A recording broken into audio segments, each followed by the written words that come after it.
Now recording. Hello and welcome to the Brothers Geek Podcast. My name is Patrick, Patrick Schmaltz, with my two brothers, Christopher Schmaltz. Hello, Christopher. Greetings and salutations. And my other brother, Andrew. Hello, Andrew. Hello. Happy August. Happy month 5 of the COVID quarantine. This is month 5? I think so. Started in March. Started in March, yeah. Oh, okay, wow.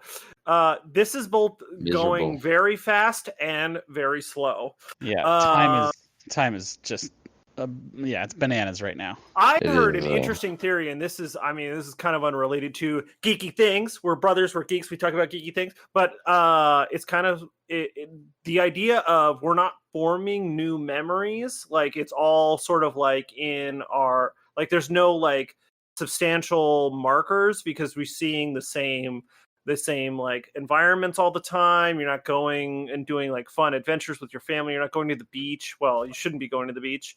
That those kind of things, like that's why it feels like time is kind of like slowed but also taking forever. What do you guys think about that? Does that sound right? What subreddit did you read this on? No. It came up in a conversation with a friend. I'm actually like secondhand quoting something that somebody had read. So I feel like I suppose it's an interesting theory in terms of right. the human understanding of time. I mean, time is didn't Einstein postulate that time was a constant? Time is an arrow. Time is an arrow. But there's like a universal, like gravity. No, and Einstein in fact said the opposite. Time is relative. Okay. Well, that's what I'm talking about. Is like because of our minds. Isn't thinking the image about our states, like our state of being, and not forming like long-term, long memories. Well, that's the whole point. So markers in time that it feels the same every day, but also very like it's moving quickly. Isn't the most simple idea of relativity, as I'm understanding it. This is a metaphor I saw in a movie. We are not scientists. We are geeks. Oh no! Well, we know some things.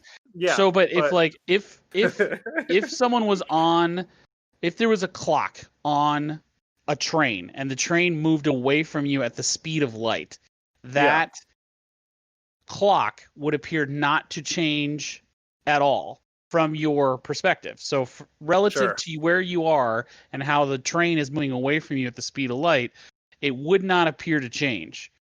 Because to the person on the train? No, the person on the train's passage of time is relative to how they're experiencing it, or their speed, I guess. I don't know. It's all really complicated. Oh, what was that movie that? Nice try, Andrew. Nice try, but wasn't that? There's the idea of relativity. Relative to where you are. Just go read general relativity. I'm not gonna fucking read general relativity. You fucking read general relativity. I have actually. Why the fuck would you read general relativity? Because Chris is awesome. That's why. Because it's interesting. It's not interesting. What possible purpose could you just to feel smarter than other people that you talk to? Well, he's smarter than you. He's not smarter than me. He feels smarter than me. That's why. Than you. It's definitely not to feel smarter than you, dude. It's to be smarter than me. That's not the case. It's just a validation that I am. It's not at all the case.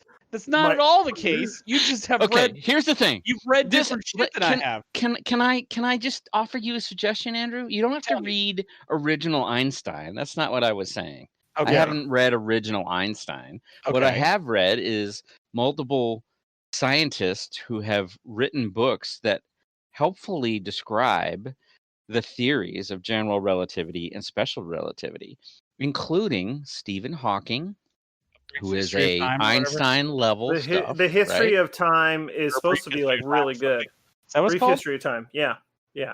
Sounds right. Yeah. The other author that's very useful in this context is Brian Greene. He has multiple books that speak to and talk about theories of time, general relativity, cosmology, shit like that. So I what offer that to Andrew and other listeners to read a little bit outside of your comfort zone and learn more about it. You don't know anything about my comfort zone, okay? You don't know me. I know. You don't know my comfort zone. I know You Andrew's comfort zone. Andrew, you are speaking from a place of sounds like you're a little defensive there, dude. You know what? You know what? And I'll defend myself too when I'm being attacked. When I'm being attacked. That's a dumb person's response to being uneducated, Andrew. Don't wow, get I just yourself... got called uneducated on my own podcast. My Because own brother... podcast. Well, you're not a dumb person, Andrew. We know you're not this. a dumb person, Andrew. I think I'm being called dumb, but whatever. We just want better for you. That's all. Well, I'm so glad that you both want better for me. That makes me feel hold on. I have a question to stay on topic here. I always used to confuse like relativity and special relativity. Do you understand that, Christopher? Like, it never really like clicked for me. Yeah, what's the difference? Yeah, what's the difference? One is related to gravity. Okay. Yeah, and I'm forgetting which is which. Yeah, I always confuse these two. One is related to gravity. The other one is related to the speed of light, and that matter and energy are equal. Okay. E equals mc squared, and I can't remember if that's general relativity or special relativity. Well, that was Einstein's like essential whatever. E equals mc squared, right? Yeah. Wasn't that correct. Einstein? Yeah. That's the centerpiece of I think special relativity, but again, I'm guessing, and I'll look it up while we talk. Okay. Because I need to. Now Chris has to have his need to know satiated. So this is episode number 1144. We're recording this on August 1st, like Andrew said. We are this is a good catch up. This is just what we're watching, what we're playing, I would like to speak about something, but I do not want to. What's that? General relativity. It's August 2nd. It's not August 1st. It's August 2nd? General relativity. Yeah. Shit. General relativity deals with gravity. Okay. And special relativity deals with inertial frames, the things that you were talking about, Andrew. The closer you approach the speed of light, the slower time moves for you. The great like movie that really talks about this for a brief moment actually is Contact. She's talking with Matthew McConaughey about how she's traveling to this star system, and he's basically saying goodbye to her forever because they are thinking that she's going to go into the spaceship. And then she even says your 40 years are going to pass before you return. Yeah, like you'll experience like 3 or 4 years, and like 50 years will pass. Yeah, and when I was a kid watching Contact, and Contact is debatably good or bad. I like parts of it, but Contact too. Yeah, I like parts of Contact. It's not a perfect movie by any means, but when I was a kid and watching that, I was like, what? That was the first time I'd heard of that, and like it was really interesting to like try to wrap my head around that, and then studying science and physics later. Stephen Hawking's books are particularly excellent, especially his. I have two that are they have excellent illustrations. His theories. He really did tons of research into black holes, but all of this relativity and Einstein's theories are all proven, and Hawking sort of added to in his research related to black holes. But those books provide a great primer to all of these theories. Yeah. Very cool stuff. I'd like to continue this conversation about time travel because I have been watching the show Dark. I have only finished season 1 of Dark. I'm 3 episodes into season 1. I restarted it. Yep. Yeah. I have not watched it. Hannah had watched season 1. They just dropped season 3 recently. Not watched this show at all. I don't even know if I've heard of it. The reason why it's kind of like German. It's a German show. It's subtitles. You could watch it, I guess, with dubbing if you. But why so would wish. you? But why would you? But I think that's part of the reason people haven't like watched it or thought it was. But this show is like very, very good. This is like Stranger Things Lost good. Oh yeah, okay. It's very broody, very broody, but also complex and very interesting, complex. Yeah, and seems to be dealing with some time travel stuff that is definitely coherent. does. Yeah, yes. But also complicated. Very, very complicated. Boil down the title for me. Where does the title come from? I don't really know. Like it's sort of just like they haven't explained that yet. Dark. It just is it kind of. I'm sure it will be revealed.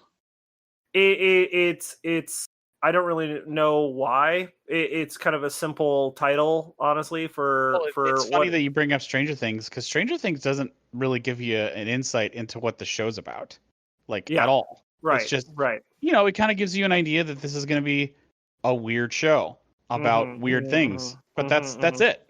Yeah. Have you ever heard that term before, Stranger Things, in referring to anything?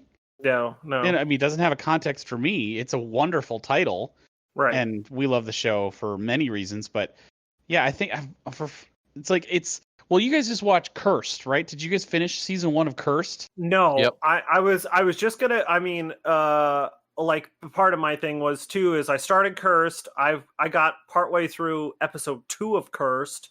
And like I was texting you guys while I was watching episode 1, and it was like. I really was struggling with episode 1. I didn't give a shit about any of the characters. I didn't give a shit about the story. I don't like that they threw a spoiler for episode 1, but I didn't like that they threw Arthur just willy-nilly into the story. I think that it should be because this is like if you're not like I'm not like a Arthurian legend like scholar or anything, but like this is the story of the Lady of the Lake who gives the sword Excalibur to Arthur in the legend. I've seen enough Camelot and First Night and what was the one Excalibur, the movie from the 80s. I've seen all those movies. I've read enough Arthurian legend. I watched Merlin. So it's sort of like watched King Arthur, the Guy Ritchie version, which I've is watched a highly underrated film. I my god, highly underrated. I love King Arthur, Legend of the Sword. It is a solid film. You guys need. I'm encouraging our listeners to watch King Arthur. With an open mind. Yeah, watch it with Charlie Hunnam. Yeah. It is fun and does its. I mean, it really makes some choices that also self-conscious choices to be different from other Arthur movies. Yes. But not that not everything works, but it's an interesting, fun movie. He took risks. Some of them work, some of them don't, and I like that he took the risk though. I like that it's not just like a boilerplate Arthur movie. And like Cursed does that as well. It takes a different idea at the Arthur legend, which almost I think it's Arthur. The Arthur legend is like Batman. It's like Superman. It's like people know the story even if they haven't read it or because it's just part of the. It's like Robin Hood. Even it's like it's part of the cultural zeitgeist. It's just in your brain. Yeah. So, but what I was kind of driving at is Cursed really doesn't give you an idea at all what the show's about, like by the title. Just you have to kind of investigate and the idea being that the sword itself is a curse, I guess. Or she's cursed, or everybody's cursed. I got the feeling that she feels like she's cursed. It's sort of like this idea of like she doesn't like the power, like a reluctant hero. Oh my god, what a great! Well, I mean, that's a tropey essential thing. It's tropey as hell. Christopher, did you think that was kind of the idea of the title, is that she's cursed, or that the sword is a curse? Okay. Well, there's multiple layers to it, but it's way on the nose. Yeah. And she's cursed. The sword is a curse. Great gif in the Discord, by the way.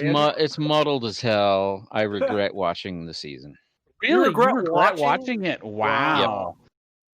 It annoyed me.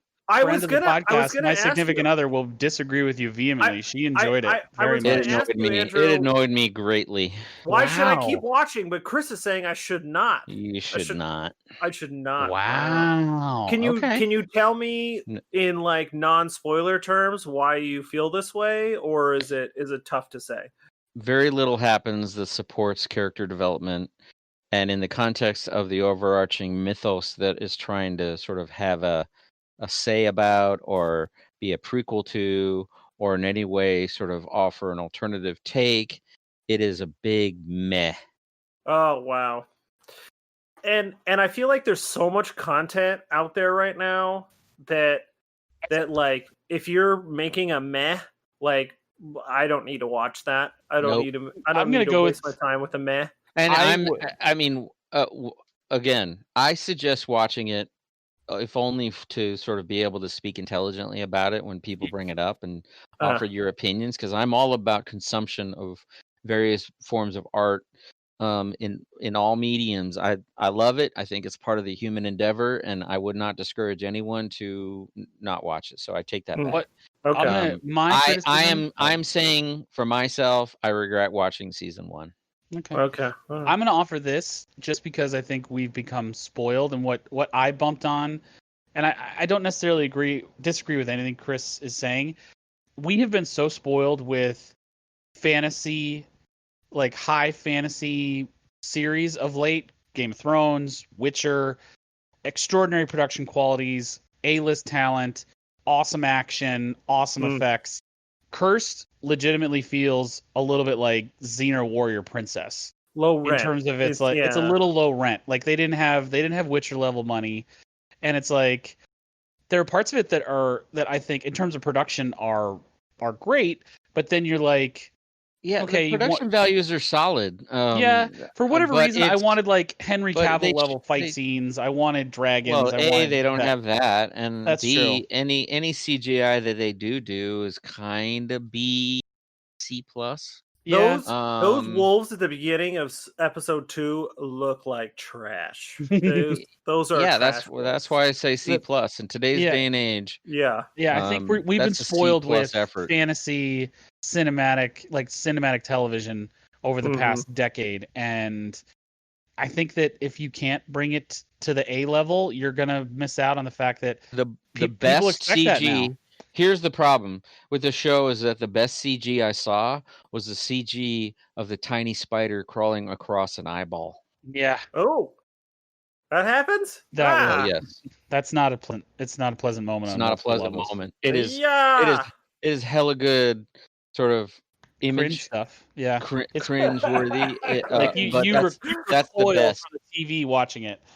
Yeah, it's rough. Yeah, you definitely. It's quite the scene. Yeah. But it's and you know that again, they did very little with what should have been. I think I tweeted this out, and my comment on this show is I absolutely, having been exposed to, watched all the things, read the tales, all of that. I've done all of that, right?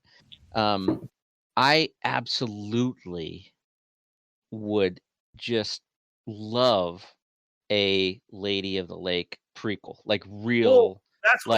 How does she have the sword in the lake? How does she get to that point? Well, that's the text thread that you and I started talking about. Is like, and I hate to bring this up because we rip on this show a lot, but like this felt very Gotham-esque, where it's like you're telling this alternate story of this cool thing that you already know, but a different perspective. And it's like, cool, let's tell the legend of the Lady of the Lake. And that's why it was sad that Arthur was included. It was like, no, like this isn't his story. This should be her story. Right. And focus on and like I even asked you, Christopher, because like I said, I'm not like a scholar, but I felt like the Lady of the Lake stuff happened way before Arthur was like alive. Like he was. Yeah, this is a total like a play on. It's a reimagining. It's not it's like a reimagining of these sort of fantasy tale, right? It is not in any way and doesn't purport to be a prequel of the main story that everybody sort of is in, sort of the social, collective memory of what King Arthur is and the Knights of the Round Table, right? It is a completely alternate universe take. It is in no way does it want to be and intend to be, and I don't think it's great. I don't think it works in terms of the story. Well, do you guys have a favorite version of the Arthur legend? What? Of all do you have a favorite version of the Arthur legend? I mean, honestly, for me, Sword in the Stone comes to mind. The Disney Sword in the Stone is a great one. Very cool. Yeah, the Disney take on it, but that's very much a Disney take. Boiled down Disney take, yeah. So fun. I haven't read it in a long time, and I'm going to be reading it. But Once and Future King, is that by T.H. White? T.H. White. Yeah. I don't think I ever read the Thomas Mallory Middle English. Yeah. I may have read part of it in college as part of a class that I took, but I don't remember. Yeah, I feel like I grew up with Sir Gawain and the Green Knight. I think I read a version of it. I may have read the Mallory version of that. I feel like I mean, it's not a great movie, and I remember it being kind of boring because it's overly long. But Excalibur, I grew up with Excalibur, and the music in that is that's the first time you hear Patrick Stewart's in that. So Patrick Stewart's in that. That's a very weird. It's a weird movie. It's very strange. One of Liam Neeson's first movies was. He plays a Knight of the Round Table who fights Lancelot. He accuses Guinevere of being unfaithful to Arthur, and and then Lancelot defends Guinevere's honor because Arthur can't, for whatever reason, he can't, fight one of his own knights. So, yeah, but that was one of Liam Neeson's first movies, and crazy. Yeah, Patrick Stewart was in that movie, and he was in Dune too. Who did he play in Dune? Did he play Gurney Halleck? He plays Gurney Halleck, yeah. Is that who Jason Momoa is going to play in the Villeneuve? Yes. Oh my God. Jason Momoa. We're going from Patrick Stewart to Jason Momoa. It's his birthday yesterday, by the way. Happy birthday, Jason Momoa. Yeah. If you're listening to the podcast, happy birthday. Yeah. He wins the Not Ugly Award for the day. Yes. Jason Momoa gets Not Ugly Award. He gets the Not Ugly, and Patrick Stewart does because he's a very attractive older fellow. He's a very attractive man. He's looked the same for 50 years. Yeah. He's been bald since he was late 30s, completely egg bald. And he has looked. If you look at him in Dune and you look at him in Picard, he looks the same. He looks the same. Exactly the same. No, you're bringing up my favorites of the Arthurian legend, Andrew. It's definitely you know what I'll actually touch on for a second is the show Gargoyles from the 90s. They go to Avalon in season 2 or something. They encounter. Yeah, they pull in Shakespeare because they have the Fae and Titania and Macbeth. Macbeth is like a big part of Gargoyles. Yeah, the King Arthur actually he's the sleeping king on Avalon, and they wake him up to fight Oberon. Yep, the king of the. Awesome. It's so I mean, I as just a kid who hadn't read any of these books, and didn't know any of it, and it was Gargoyles was such a deep, interesting, layered show. It has Shakespeare and Arthurian legend and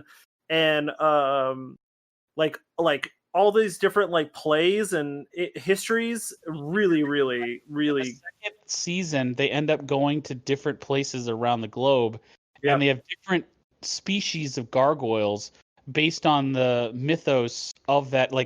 They encounter Native American spirits when they go to the Pacific Northwest. They encounter. Don't they? I'm trying to remember. Don't they encounter an Amazon they encounter gargoyles, and they encounter Japanese gargoyles.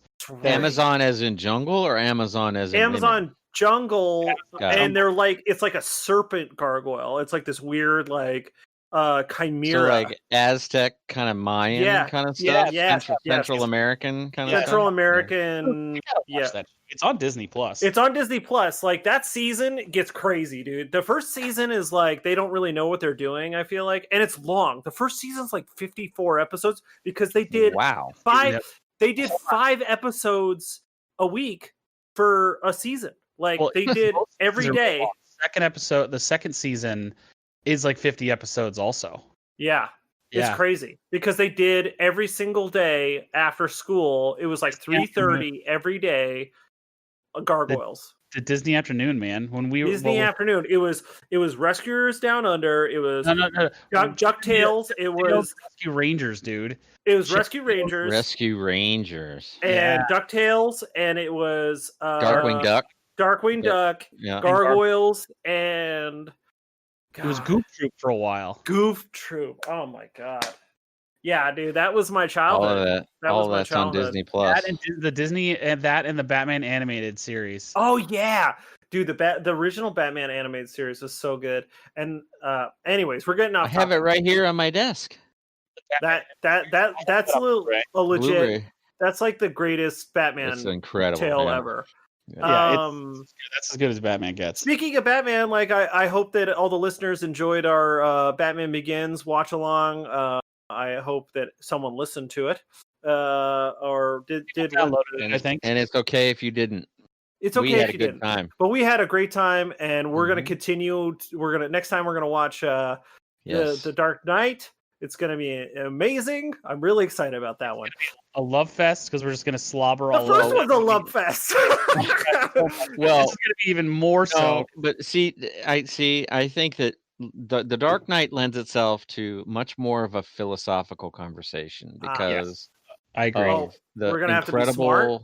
Oh god. Yeah, you're gonna have to step up your game, Patrick. And I know. Andrew especially has to step up his game. I know. He is the dumbest brother. Smartness. Well, anyway. All right. Well, so what else? I had something else to bring up. They dropped the Umbrella Academy. Yes, season? We started watching that. Susan and I and Kira are watching it. Oh yeah. Okay. I'm only on episode 3 of season 1, so no spoilers. Wow. This is just I barely started it, but like honestly, I would say I was kind of meh about season 1. But like watching season 2 and comparing this to even Doom Patrol, which is so much worse, I would say. Like I think they kind of follow in the same vein of like these reluctant hero team that's trying to band together to like for a common purpose of superheroes. That it's like Legends of Tomorrow and see, I think Umbrella Academy is much more interesting than say much Doom more Patrol. Interesting. That's what I'm getting at is these characters are so much better. They're reluctant heroes. They are very flawed human beings with flawed humans but they are family members, and the dynamics are so much more interesting. Correct. Real. I enjoy Umbrella Academy for its sort of, again, the reluctant, oh god, I'm so tired of being a powered sort of being kind of bullshit. Yes. That it has that in spades, especially with some of the members of the family, right? They're just, oh god, my poor life. And I just there's characters that are completely tiresome. I think that may be why I react to Curse the way I do. It's like I'm not enjoying lately. This is a broader statement. I'm not enjoying lately the genre of, oh my god, I have power and life is so hard. Well, that even goes back to Warrior Nun being the same thing, right? Seriously, right? It was Warrior like I had the same kind of reaction. Yeah. And it's like, oh my god, the gazing, and oh my god, the angst. Seriously, I'm gonna try to propose something here, Chris. You should never make that voice again. No, I think you should do. I think you should do that all the time. No, I don't want to ever hear that voice again. I'm deeply upset by your whiny I love it. kind of child voice right now. This is your new radio voice. Triggered. Oh my god! I'm triggered. I'm so triggered. Oh, I have powers, but life is so hard. Well, this is what I'll say. This is what I'll say that works. This is what I'll say it works about the Umbrella Academy is like there's one of the characters that doesn't. I'm blanking on the Allison. Allison is a reluctant hero in that she doesn't like her ability. She doesn't want to use it at the beginning of the season because it's only brought her fraught. It's only like made things worse. It makes her feel bad about herself. It makes her feel bad about it because she's she's very powerful. See, she can do whatever the difference. Wants. Hold on. Let me finish my point. I'm just being Patrick in this episode by interrupting. I'm sorry. Go ahead. I apologize. Yep. But like she doesn't want to use her ability, but she's still doing good by contributing to the civil rights movement in the 60s. Spoiler alert, they're in the 60s. But she's still doing things. She's not sitting around moving on with her life like whining. She's just not using her power, but she's still a force for good. And that's an interesting character that is done well. Sorry, Christopher, continue your thought. I'm building on exactly what you're saying, which is why I think Umbrella Academy is better and more compelling. Is they love each other. Yeah, they are family members. Everyone watching the show can relate to their family dynamic, right? Yeah. In some way, they can relate to it. We have the quirky brother who's a layabout. We have the very sort of stern, powerful brother who feels very responsible, wants to be responsible all the time. We have the super genius brother who is also a pain in the ass, cynic, right? Mm-hmm. All of that, but everyone right now, everyone loves each other. I don't understand the metaphor that you're. It's not about you, Andrew. Situation. It's not about you. It's everything is about me. This is bullshit. I feel like I'm getting described, and it's not entirely accurate. This is just Andrew being Andrew's getting triggered. Andrew was triggered is the name of the episode. Andrew is triggered. Yep. I feel like I'm being like painted into a corner here, and I have to. You are. The point is that it's not just where. And I contrast it with Doom Patrol, which I tried to watch and then I fell off because nobody is likable. Nobody's likable. Nobody's likable. No one. I like no one. And there's no like engaging dynamic where deep down there's always a moment where you feel like in the Umbrella Academy these people are really siblings who care about one another truly. They are all damaged, troubled people, but when they are confronted with a moment where they have to choose, they're choosing each other, and that is communicated through writing, through acting, through tone, style. All of that works for me in Umbrella Academy. Totally. Doom Patrol, Curse is the same way. I did not like the characters. That's what I'm saying. They're not compelling. They're not compelling. She's not very compelling or likable. Like you don't Angst is not a compelling character. Characteristic. It's just not. Being a reluctant hero is fine, but like having angst like on top of that, where it's just my life sucks. I could do all these great things and I don't want to. I'm so put upon all the time. It's like, no, you're actually not. Yeah. Have some agency. Yes. This is the existential side of me saying, I don't want to hear any of that shit. If you're so angsty about it. Yeah. Anyway, go read The Joy of Sisyphus. You'll understand my reference. If you're so angsty about it, life is absurd. We have choices, right? And no, the existential side of me says, this is life. Mm-hmm. Live. You have a choice. You have a choice to own it, to be what you want to be. So, like a show that I really like that has the same dynamics that is kind of unrelated to us geeky wise is, have you watched The Great, Christopher, on Hulu? The what? The Great. No. With Dakota Fanning. No. Is it Dakota Fanning? No, it's Elle Fanning. Excuse me. So TNT show where she's like a detective in Victoria. No. Oh yeah, that's the Alienist. Yeah. Great book, by the way. That's based upon a book. That book is fantastic. Oh really? Really? Okay. You I'm should gonna read give that a shot. Yeah. Yes. I got some credits. Caleb Carr, I think, is the author. That is a phenomenal book. Yep. But anyways, in the first episode of The Great, she's this optimistic person that's been put into this really shitty situation, and she's realized that it's like a crappy situation. And at the end of the episode, she has a choice to make about like taking her own life to get out of the situation, or like, spoiler alert about history, becoming Catherine the Great and overthrowing her husband.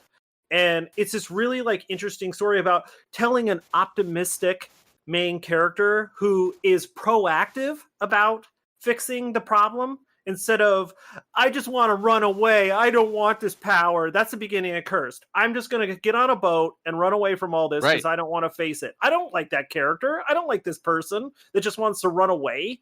Like that's boring. Like anyways, so we're ripping on Cursed a little bit. So Umbrella Academy, I'm enjoying it a lot. I can't wait to finish the season. It's really bonkers though. So you're on season 1? I'm on season 2, episode 3 of season 2. You were confusing there because I'm sorry. Yeah, no, you've seen all of season 1. I've seen all of season 1. And you are now watching season 2. Well, and that's what I just dropped. I'm sorry if I wasn't clear about that. It's like season 1 gets a little weird. It's very weird. strange. And I liked it actually because it was weird. It was totally unique. Well, that's what I'm saying is like I think the Doom Patrol tries to be strange like that, but like you said, I think you hit the nail on the head. Is I actually like the characters in Umbrella Academy versus I did not like anybody. There's edgy for a purpose, and there's edgy just to be different from the normal superhero show or whatever comic. And that is done right. Yeah, you gotta have a purpose beyond just to be edgy and different. I'm done with that. Well, and then like The Boys, I mean, this is sort of like the other side of the coin of this conversation is like The Boys, you are rooting for characters. Like it's a very dark superhero show, but you're rooting for the characters to succeed. The non-powered group is compelling, interesting. Yes. You are fans of them. That's the difference, right? And you're appalled by the heroes. You're appalled by yes. So all of that works for me. So correct. Does anybody have any other like shows or things that they're watching that they want to comment on this time? Andrew? No, I haven't watched. I didn't watch season 1 of Umbrella Academy. I haven't watched season 2. I never watched Doom Patrol. The most recent thing I watched was Cursed, which. What is your take on it? Yeah, Ashton wanted to watch it, and I was sufficiently entertained, I guess, enough. Maybe I think I was feeding on her enthusiasm. She dug it, more her wheelhouse than mine. I didn't particularly. The most compelling character I found for Cursed was Merlin. I thought he definitely was the best part. I didn't mind so much that Arthur was part of the story. How they kind of like the reveal of who Lancelot is. There's a Lancelot character, spoiler alert, who they revealed him to be. That felt a little much for me at the end of the series. I don't know, a lot. Yeah, it wasn't great. I don't know, and the season ends on a cliffhanger, big cliffhanger, but it's not like I'm clamoring for season 2. So yeah, I mean, have we known how well this is doing? Are they going to do a season 2?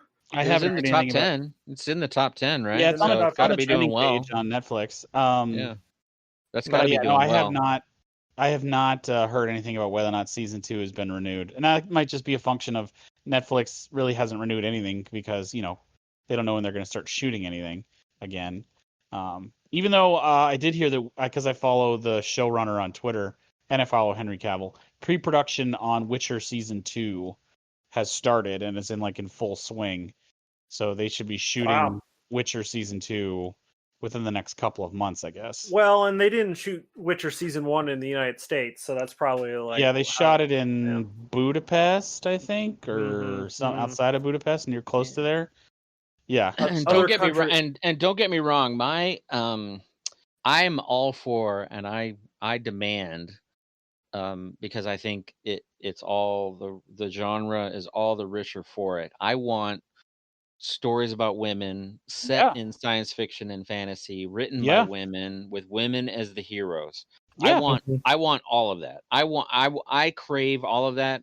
All of my reading lately has been sort of toward that, exploring sort of other non-white male authors, right? Fantasy and science fiction authors. And so it has nothing to do with the fact that it's a female character central to it. It is just poorly executed, sort of different alternative universe take on the Arthurian legend. And I get it. All that is Eurocentric, right? And white male centric. And so I'm with everyone who is trying to add something new to all of these genres, because I think we need more of that. I need different perspectives. I want different perspectives. What I crave is decent art, right? Good art. Yeah. And if it doesn't achieve that, I'm gonna be saying it. So. Well, and it's interesting. I mean, it's hard to. This is kind of a more kind of like behind the scenes question, but the character of Arthur in Cursed is played by a male person of color. Yeah. I mean that, and I mean Arthur is one of the great white English characters. Him and Robin Hood. I'm all for alternative casting in the Villeneuve. But what I'm posing is like, did they specifically say, you know what, we're going to cast a person of color as Arthur just for a different look for the character? Or do you think that they just found this guy? He happened to be a person. I think of it's color. lazy. I think it's lazy because he doesn't. There isn't a different or new flavor for his sort of being minority that is changed by, other than he has a different backstory, right? He's a thief and blah blah blah, right? So it doesn't like emerge from the different perspective, other than he grew up poor and orphan and was adopted and all of that. And so that's one refreshing way to do it, is it doesn't matter what you look like. The universal tales are universal tales, right? Everybody can understand the orphan, adopted, hard knocks. We all get that. Everybody can understand that. So we can. And there's a different take, which is, what was it like to be a minority growing up? And really that's the whole point of the show, right? Is the Fae are the minority. They're the stand-in for minorities, right? So. Well, I loved it. I love the idea of this part of the Arthur world is like this group of zealots who are hunting down magical people. I did like the idea of the red paladins as kind of the bad guys, and them. Yeah, that was pretty good. The very basis, part of the original basis of the Arthur legend is like the old pagan world coming direct conflict with the new Christian one.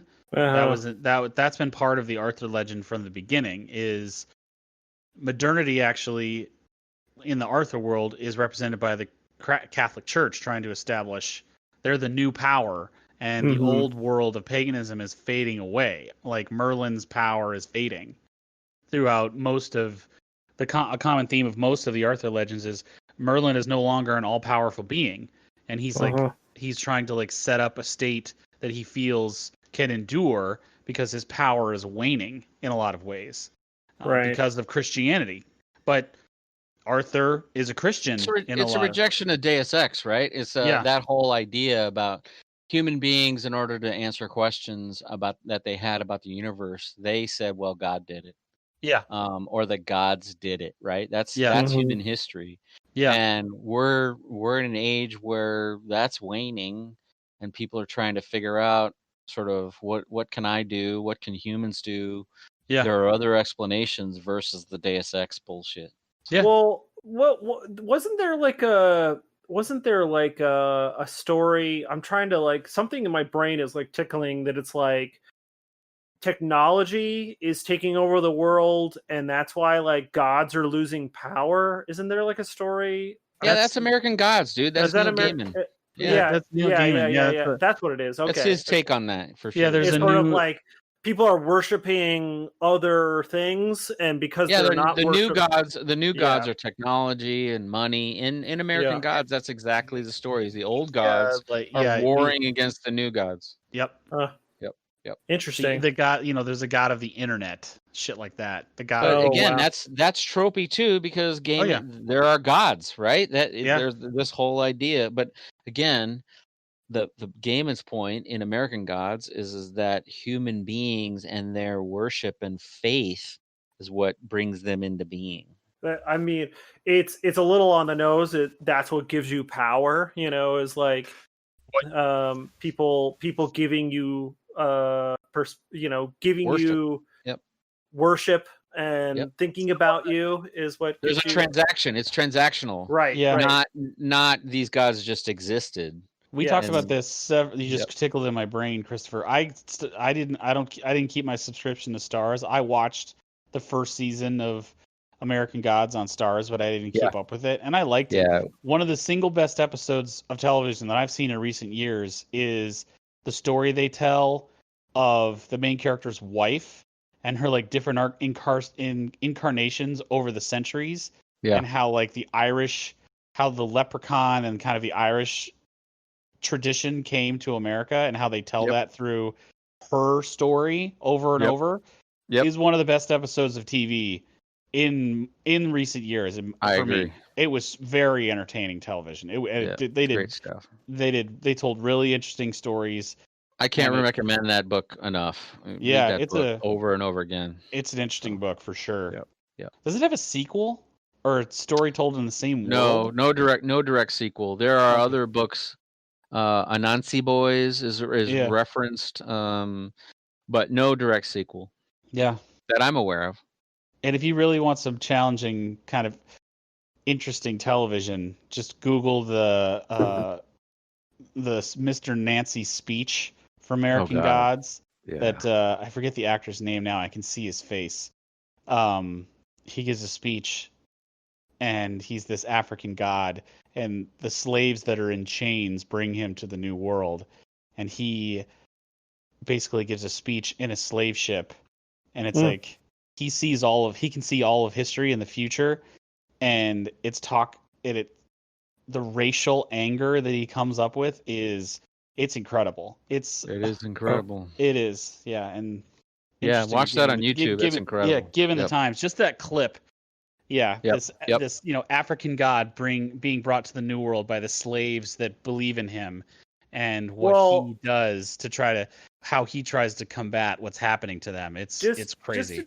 Just to comment on something that I said yesterday on Twitter is like I'm watching Umbrella Academy, and one of the main characters is part of the civil rights movement. Like I said, Allison Hargraves, and she is doing a sit-in in a white diner in the 60s in Dallas, and a peaceful protest.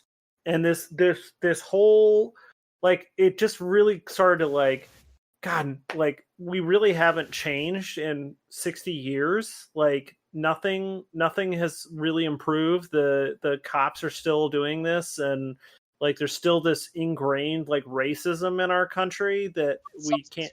It's no longer illegal for Black people to sit at lunch counters, right? There's no longer well, I mean, there's still some systemic structure to avoid. It's just buried. It's just sort of like this. I understand, but there's no more poll tax, dude. There's no more bullshit associated with Florida's Jim Crow. trying. I mean, there are efforts. Yeah. Oh no, I'm just saying, like, it's not an accepted part of the culture anymore. There are active people. There are active movements against it. I don't want to. There's still work to be done. Right. I don't want to go political. There's a lot of work that remains. There's just still a lot of. I mean, I just don't feel like we've made as many strides as we.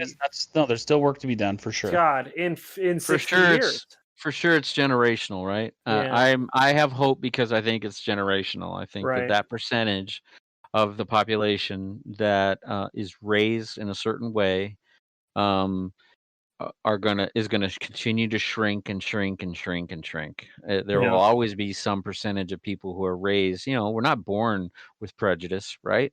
We're taught it, and I firmly believe that it's going to take probably 3 more generations, but we'll get there. But again, there will be a certain percentage of the population that is raised in a household where that is what is taught, and we're going to continue to chip away at it. But our society will evolve and continue to get better because right-thinking people will be in power and be making decisions and voting and doing all those things that are appropriate for us to podcast where we and listen to this podcast. That's exactly right. Great different voices. Yes. The more voices adding their chorus to the conversation is better. Absolutely. For sure. 100%. So I would like to just comment on I played a little Path of Exile, which is fun. I did fire up Halo 3. I played that for a while. It's great. Path of Exile is a lot of fun. I played a little. I fired up Halo 3 for the first time in God. I don't even remember the last time I played it. Like, Xbox 360 days. You're playing campaign? Well, multiplayer. So I fired up with 2 of my buddies who we played a long time ago, all together a lot. And we did multiplayer together. We did just some versus stuff, like the 3 of us running around killing each other for a while and just laughing and having like reliving all the stuff. You know what's weird is like you can't sprint in Halo. Like they didn't have a sprint. Every other shooter now has a sprint. Yeah, has a sprint. That's so funny. A sprint and a slide mechanic. Right. A slide. Yeah. When I played movement has changed so much in modern first-person shooters since Halo. But like Halo 3, I feel like was one of the greatest first-person shooters and multiplayer, like online multiplayer shooters that I played, and I feel like it really changed things because a lot of people try to emulate what they did, and then Call of Duty, Modern Warfare, I feel like really changed the game too. But like Halo 3, I played a lot. We played multiplayer online. We played one or 2 games versus other people. We got our ass kicked because I feel like there are people out there who probably just never stop playing this game. That's correct. The people who are still playing Halo multiplayer, they've been playing it for 15 years. We got our ass whooped. And we're good. I feel like the 2 guys that I play video games with are very good at first-person shooters. Very good shots, very quick. But maybe we're just a little rusty at Halo, so maybe that's and whenever we play like online, we do pretty well. I don't think we're like competitive online gamers but we're pretty good, I feel like.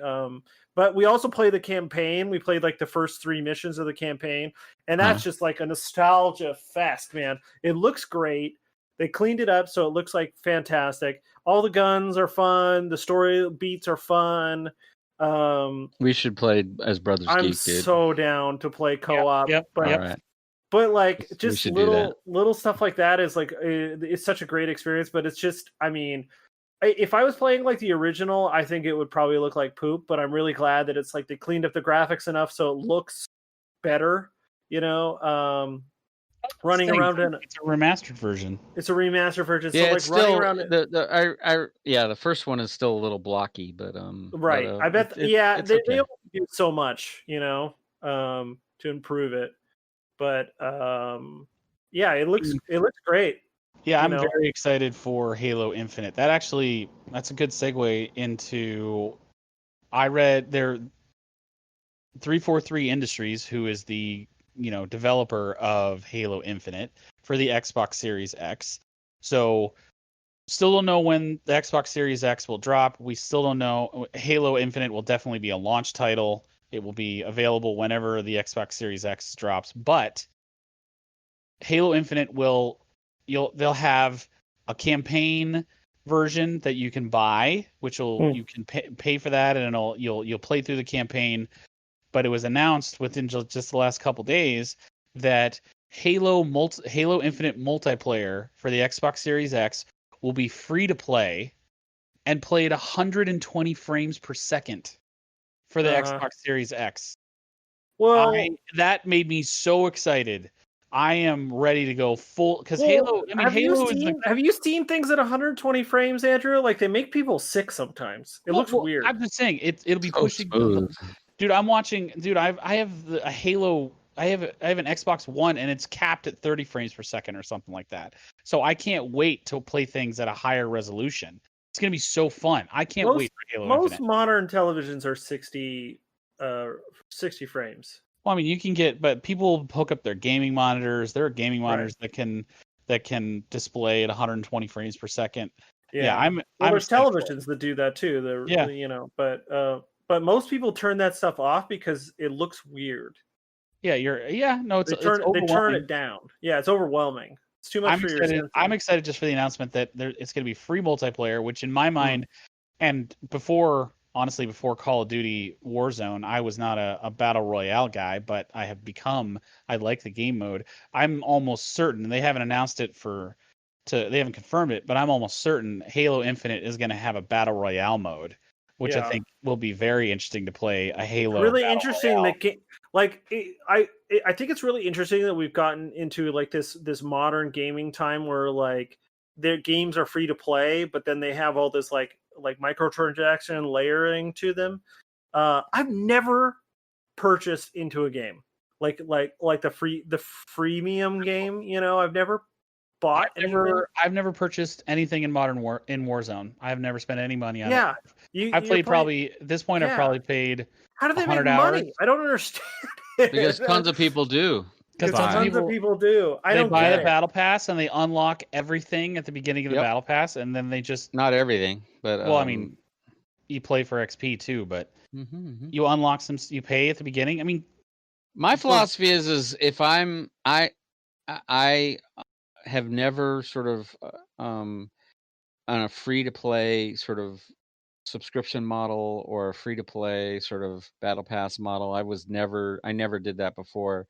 But my Path of Exile, I think, was my first instance where if I'm really seeing value out of a game, I'm going to give them money because I want to pay for the entertainment that I'm getting. So and then my philosophy has been that way, and I'll continue to do that because if I'm getting lots of value out of it, I need to pay them for all their work. Well, I will say this: I do pay for like DLC content. I've done that, so it's like I have paid Remnant from the Ashes. I paid for the DLC content. I think I bought the Scion for Path of Exile, which was a character that you can't play unless you buy it. So I have paid, I guess. And Path of Exile model is all cosmetics, right? I mean, everything is everything you spend money on is cosmetic or DLC, right? Right. I think mostly, or it's not items, or but it's like or you could buy like bag space.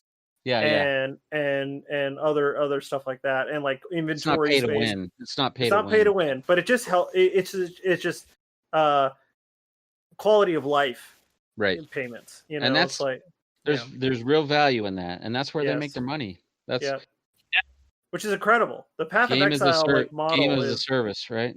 Yeah. I'm excited for Halo Infinite too. I'm not excited about buying another console. I guess it's been a while since I've purchased one, but like I feel the 360 lasted like 11 years, and how long have we had the Xbox One? Like I feel like we've only had it for like 5 or 6, and then they're already trying to get us to buy another one. So I'm not too keen on that. I'm always not the first run console guy anyways. Like I usually buy a console after a couple of years after they've ironed out all the mistakes. My problem is it's going to trigger a cascade. It's going to have a ripple effect in my life because I don't have good enough TVs to that's the thing. That's the thing. It's like fully realize the Xbox One X. So it's going to trigger a new. You got to buy a new television. I'm going to have to buy a new projector. You know, it's like I'm going to have to absolutely buy.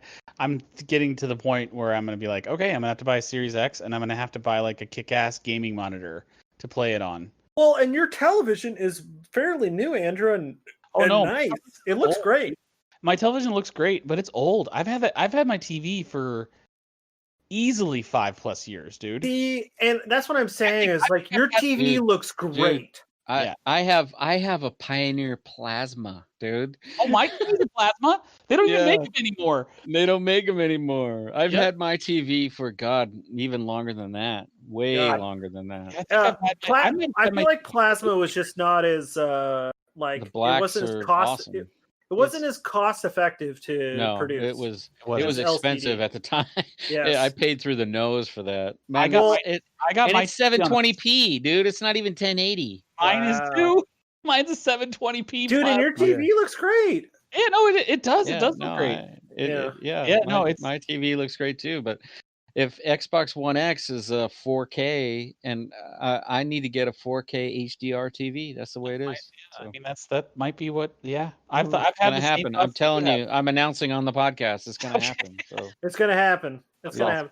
I will end up doing it eventually because I always have to get the newer content, newer stuff. But it's sort of like I don't like having to buy things where I know that it's just a new thing. You know, it's like, and then it, like you said, the cascading effect. You got to buy the new monitor. It's not like you have to buy one every 6 months. Right. That's years. You're right. Years. It's like, I don't know. I'm just a old man curmudgeon that doesn't like spending. No. You're making a rational consumer choice. You should approach it that way. There's nothing wrong with what I'm like. There's nothing wrong with what you got. My projector is 1080p. It looks great. I love watching movies on it.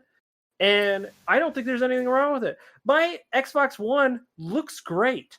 Like, the gaming on there still is fun to play. The games are fun. 100%. Yeah. And so like I haven't seen anything for the Xbox One X footage wise that I'm like, that doesn't look much better than what I'm doing, you know, or it's not like the difference between a 360 and the One was like a big jump. Oh, huge. The jump between the One and the X, the new one, is like, I don't see a big enough jump. It'll be a big jump, dude. It'll be going from 30 frames per second to at least 60 frames per second for everything you're playing. I think it'll be a big jump. You'll be surprised. And that's something too, is like Xbox is always a little crappier when it comes to hardware compared to the PS5. The Series X, the Series X is going to be the most powerful console ever. It's going to be more powerful than the PS5.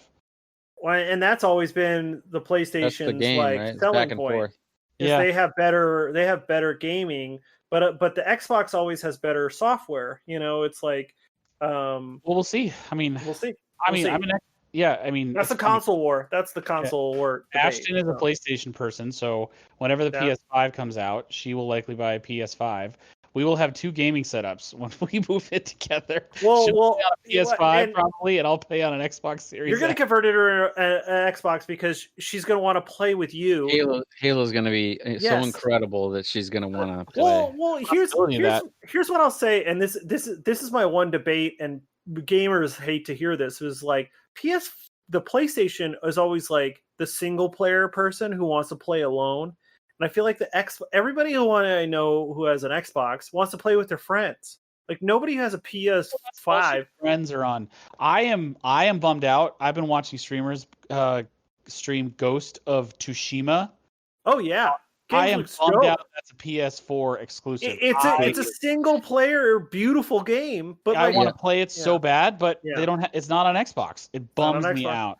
Because I would play that game so much. It looks so awesome. There's a handful of games that I would play on PS, but they're all single player. None of them have a multiplayer component. It's all God of War and Ghost of Tsushima and the Uncharted series is amazing. And really, and Sony pretty much owned Microsoft in this generation of console because PlayStation got far more of the exclusive stuff, right? Yeah. Sony was willing to pay for all of that.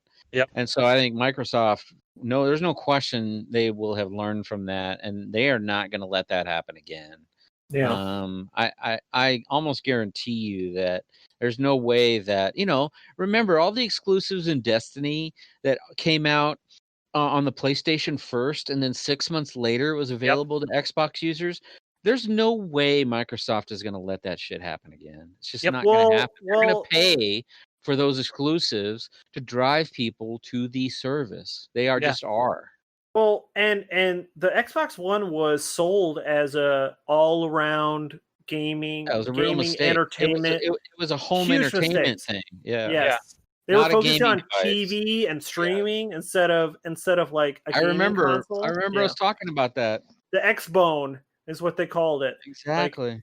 And they had to immediately pivot because none of that shit worked. Well, none of it. So. And that it came with I use my Xbox Kinect. One. God, no one uses a Kinect anymore unless you play Just Dance. I use Kinect for Skype. I mean, that's what I use it for. I use it for Skype, but not gaming. Yeah. True. Yeah, man. Anything else? No. Andrew. Yeah. Do you have trivia for us? I do, and it's Halo themed. Great. Let's hear it. So there are, in the Halo franchise, there are like 10 plus games in the Halo franchise. What game is the best selling game in the Halo franchise? And bonus points if you tell me how many copies were sold. Oh my God. I mean, my best guess is going to be Halo 3. And I feel like it's gonna be like 53 million copies. That's my guess. Okay. My guess is Halo 4. Okay. And I'm gonna say 45 million. 45 million. Okay, you guys overshot the copies sold, and you did not get. The best-selling Halo game is Halo 2. Oh, shit. Halo 2 was the launch title for the Xbox 360. Oh, yeah. So if you guys think about it that way, everybody was buying an Xbox 360 to play Halo 2. The first generation to the original Halo. Yeah, that makes sense. Yeah. And it was 6.3 million copies sold in the US. 6.3. That's it? Yeah. I feel according to the Halo wiki. Wow. I mean, sold at $60 a pop. Yeah. So think about it that way. That's a US number. That's a US number. So 6.3. That's according to the Halo wiki. Halo 2 is the best-selling Halo game. Wow. I was surprised by that. But if you think about it in terms of it was a launch title for the 360. It went Makes sense. And how groundbreaking Halo 1 was, and Halo 2 had that initial multiplayer that was incredible. Halo 2, everybody had the multiplayer that yeah. everybody loved. Like it was universally acclaimed for how good the multiplayer was. Dude, update your Master Chief collection. We need to play today. Yeah, I'm down. Yeah. I'll do it. I'll log on and see what can be done. I will say this happened to me. Fire up your game, your Master Chief collection, and then it takes it took me a good, I would say, 20 minutes to. Why did I just say that, Patrick? Fire it up and update it. No, but it sits there and you don't know what it's doing, but it's syncing your old Halo games that you've ever played on your account. And I didn't know that. I had to look that up because it doesn't tell you. But it took 20 minutes because I played every single Halo game. But it syncs up your account for anything all that's in the cloud. Yeah. Yes, all your cloud stuff. So that took a good long time. So definitely fire it up, press the start button, and then let it sit because that might be a minute. Awesome. If you'd like to help Andrew with his trivia, you should email him at kingofthenorth52@gmail.com. You should email the podcast, brothersgeekpodcast@gmail.com. Follow us on Twitter, brothers_geek at twitter.com. Brothers Geek Podcast on Facebook. Brothers Geek do stuff on Instagram. Also, Brothers Geek Podcast on YouTube. I'm starting to make YouTube videos of our episodes. They're just audio. Mostly no video component, but you can watch us on YouTube. I'm doing that mostly to get ready for when we have gaming videos to put on there for later dates. But anyways, like Blood Gulch Snipers Only. Blood Gulch Snipers Only video that is going to be on there soon. Thank you for listening, everyone. Wear your freaking masks. Statement. Oh God, hold on.